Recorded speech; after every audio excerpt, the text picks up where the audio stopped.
Hello everybody, this is Nato at the Nest with the fall of the 1921 turn of World War I. And there was, like I said, the Russian Civil War is the only war still going on. So this round was very quick because there was absolutely no fighting at all. Both sides spent the entire turn maneuvering around each other. So starting with the Soviets,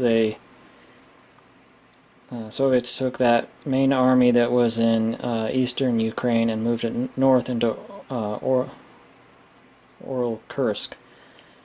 And the reason why they did that is because that put it in a good position to threaten either Minsk, the army attacking or threaten to cut off the reinforcement route to the army attacking Moscow, or move into Moscow directly. So by moving there, it presented a threat to 3 different territories, and so that forced the forced the Tsarist forces to respond accordingly. And because that represented such a threat to very important sectors, priceless factory, and then potentially an entire army being cut off and destroyed, it forced the Tsarist forces to pull back from all of its current sieges. Forced them to pull back from Petrograd to protect its Minsk factory, and forced the Tsarist forces in and around Moscow to pull back and consolidate, because these forces were all spread out in 3 different territories. So that large army right there forced the White Russian forces to consolidate and pull back from Moscow. So the Soviets, by doing that one movement, lifted the siege of 2 of its factories and 2 of its cities. So it was just a turn of maneuver, but we'll see what the Soviets do next turn, because like I said, that army, that represents the Soviets' offensive capability, and it can go 3 different directions. So we'll see which direction they choose to take, and we'll come back with the spring of 1922 and the second to last turn of the scenario. See you then.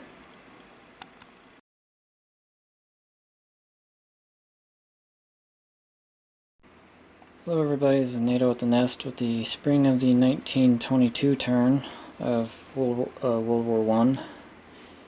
And this was probably the biggest disaster for the Soviets. They went east and attacked that Tsarist army threatening Moscow, and then after that the Tsarists, they split their forces and attacked Kursk and Petrograd simultaneously and took both. And so that's tipped the production value at 12-5 in the Tsarist forces' favor.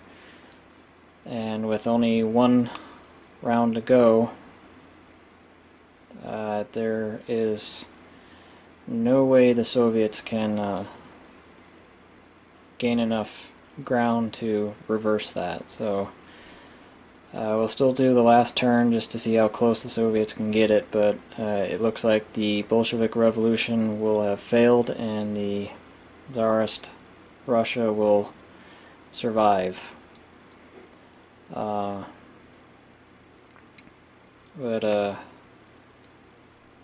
for going forward into the future scenarios, we'll just pretend that the Soviets won, because with the Soviets losing, then that means there's no Soviet Russia, which then means there's no Cold War, and then that means that's a good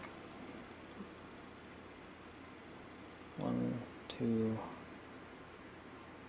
That's a good 6 or so scenarios that wouldn't happen. So, you know, there's no Cold War, so it means no Korean War, no Vietnam War, no no Soviet-Afghan War, no World War III. So, for the sake of showcasing, you know, the future scenarios, we'll just pretend that the Soviets won, even though they didn't. But so the Soviets lose, but for how this will end, the Soviets will lose, the Tsarist Russia will survive, and communism will die in its infancy. So so yeah, we'll come back with the fall of 1922 and the final turn of the scenario. See you then.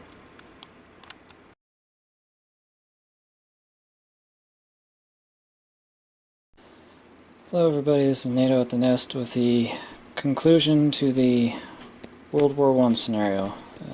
Finished out the fall of 1922 turn, and the Soviets, they managed to take the Crimea and retake Kursk, but unfortunately it wasn't enough to tip their production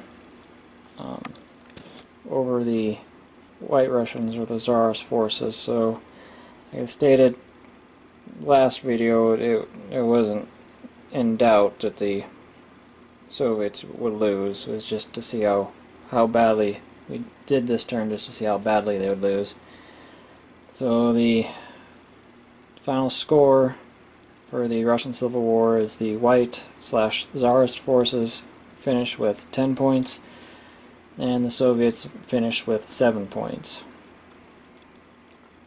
And let's see, the final casualty count for the entire scenario is Austria lost 69, Germany lost 122, England lost 76, France lost 76, Russia / White Russians / Tsarist forces lost 82, Ottomans lost 31, Italy lost 44, Soviets lost 39, Americans lost 16, Ukrainians lost 6, Poland lost 4, and the Irish lost 25.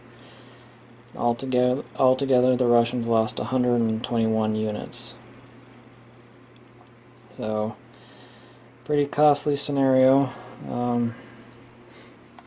I think what lost it for the Soviets is when the Tsarist forces took Tsaritsand back. I think the Soviets losing that city, that factory, pretty much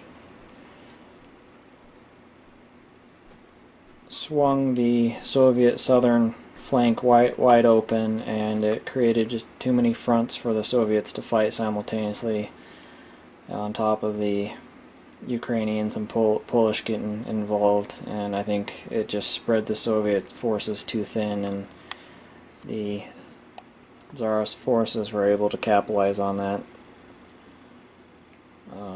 Definitely losing Petrograd really